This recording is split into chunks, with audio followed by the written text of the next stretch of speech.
Anupriya Banerjee Puthran, and I'm a drama therapist, a person who intentionally incorporates techniques of drama like storytelling, masks, puppets, improvisation, etc. in the process of mental health care.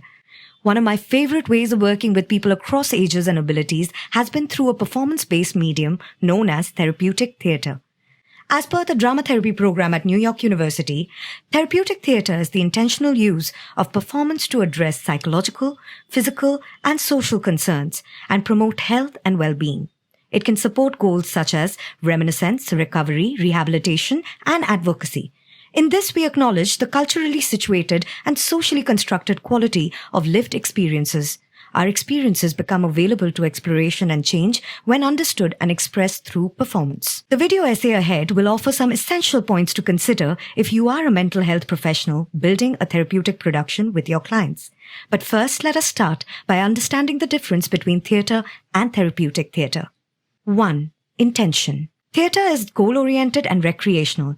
Therapeutic theatre is constructed to offer a strength-based, process-oriented, and action-based insight and support to storytellers' mental, physical, and spiritual needs. 2. Aesthetics. Much like theatre, aesthetics may be employed to engage, explicate, illuminate, or enhance the experience of the story. In a therapeutic production, the choice of aesthetics is always based on the storyteller's relational, artistic, and functional understanding of what the aesthetic is. 3. Process. Theatre may be focused on the ultimate outcome or product. However, in therapeutic theatre, focus always draws back to the intention and therefore the process, not the product. 4. Holding. An artistic performance can be put together by people across varying competencies like teachers, students, artists. However, in therapeutic theatre, space is held and supervised by qualified mental health professionals trained to balance the intersection of arts and mental health. 5. Ethics. Much like therapy, there are many ethical considerations that are maintained as per client's consent, unlike theatre where it may or may not be considered. More on that later. Now that we know what therapeutic theatre is and how different it is from theatre, let's look at 10 agents to consider when you are creating your own therapeutic production, be it theatre, film, exhibition, performance, recital, or anything that your imagination can create. There are two aspects to consider in process, the therapeutic and the creative. Before starting on any therapeutic theatre journey, it is important to set an intention or purpose to the exploration, much like approximating your client's expectations at the beginning of therapy. You can use a simple why, what, where, how, who principle. Why does your storyteller need or want to explore this process? What does the storyteller hope to take away and or what could potentially support the play, imagination and creativity of the storyteller? Where do you see this performance taking place? How would you like to share your story? Who would you like to have supporting you in the process? Any other expectations or considerations such as body-based, emotional, behavioral, cognitive, aesthetic or transpersonal needs? Some of these questions may be answered along the way. This offers a starting point for any therapeutic theatre process. Another therapeutic aspect to consider is setting boundaries. Just like in therapy, the facilitator maintaining and confirming boundaries in the process allows for a sense of safety and comfort to develop for the storyteller. Boundaries of time such as frequency and duration of rehearsals, finalizing the narrative, tentative performance and termination date. Boundaries of space, such as rehearsal space protocols, be it online or offline. Boundaries of therapeutic alliance, or the contract of the relationship between the therapist and the client during that period. Secondly, it is also important to consider supporting the creative aspects of the process. Much like any sports or physical activity, the body needs to be prepared via warm-up to tap into the core of imagination, creativity, spontaneity, and access thoughts, emotions, behaviors, and roles as a resource.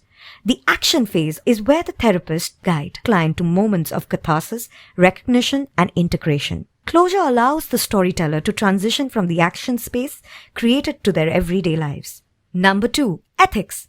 Much like therapy, therapeutic theatre is also grounded in a code of ethics such as privacy and confidentiality, the qualification and competence of the mental health care professional to hold space, supervision of therapists, practitioners, facilitators involved, non-duality of roles in the process, respecting the rituals, traditions, principles, and cultural practices of the storyteller, being inclusive of any story and complexities that might emerge in the process, offering informed dynamic consent to storytellers to choose what they want to share. Number 3. Narrative. Every person has a story to tell, and every story has 2 or more roles. Like any hero's journey, the storyteller may connect to 4 overarching questions: A. Who I am; B. Who I want to be; C. Who is standing in my way; and D. Who can help me. Feathers 4 offers a more directive prompt: I want, but, however, so. It's not necessary to have answers to every question or prompt in the narrative. It is important to ascertain with the storyteller what the theme of the narrative is for them in the here and now. Also, when working with roles, remember, in a therapeutic production, multiple roles can coexist within self, and roles are constantly shifting and evolving.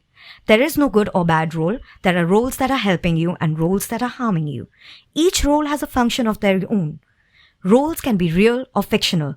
Roles can be internal or external. All roles are real and playable. The meaning of the role is derived from the storyteller. The storyteller always chooses the roles they want to focus on. Number 4. Frame. Imagine here you are reconstructing with your storyteller the sensorial experience of the narrative as an experience for the audience. What are the sounds, sights, taste, smell, textures you would find? Some things to consider are: A. Light. The way you light up your frame can say a lot, so be sure to use it as per the aesthetic need of your story. B. Pre-recorded or online performances offers an opportunity to create more possibilities of what you can choose to show in every frame. C. If you are performing live on stage, simple shifts in objects, colors, and elements in the space could be used for the audience to visualize where the storyteller is. Even if it's not there on stage, help the audience traverse through the power of imagination and metaphors, which brings us to our next point. Number 5. Metaphor is an approximate articulation of a storyteller's thought, emotion, or behavior, such as embodied, symbolic, physical, metaphysical, literal, characterized, spatial, nature-based, invisible, visual, musical, dramatized.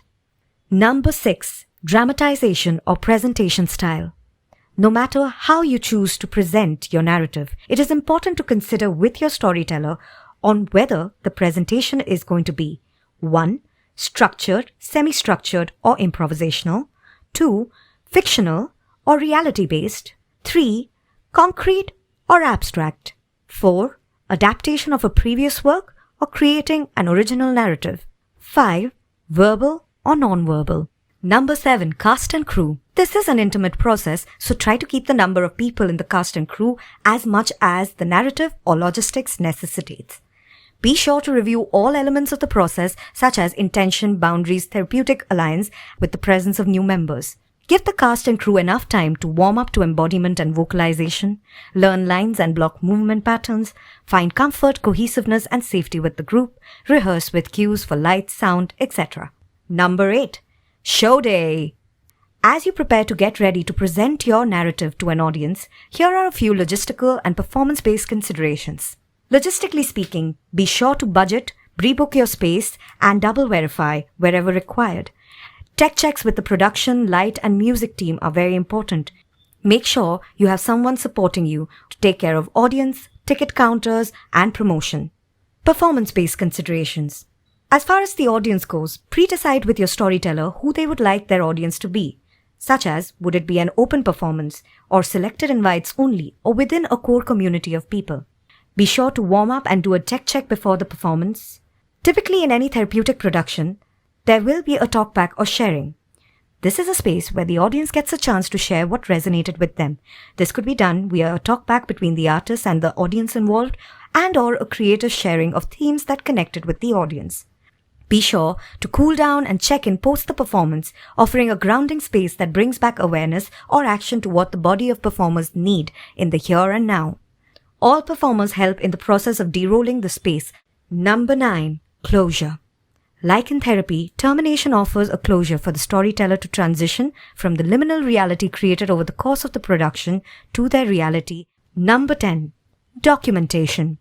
Have a clear discussion with your storyteller on what they would like to be able to do with properties, transcripts, or artifacts created in the process. Would they like to retain it, dispose it, or do something else with it perhaps? Take prior consent from everybody involved before sharing recordings in any space or portal, as mentioned in the ethical considerations of informed dynamic consent. Last but not the least, be curious, creative, and trust the process. Be open to adapt as per the storyteller's need. Creating a therapeutic performance can be an immersive process. Always come back to the intention when confused. Honor, respect, and support the storyteller's choice. Work from your area of competency. Support your area of competency. Reach out to peers. Follow up with your supervisor or therapist. Be safe and be ethical. Thank you so much for watching.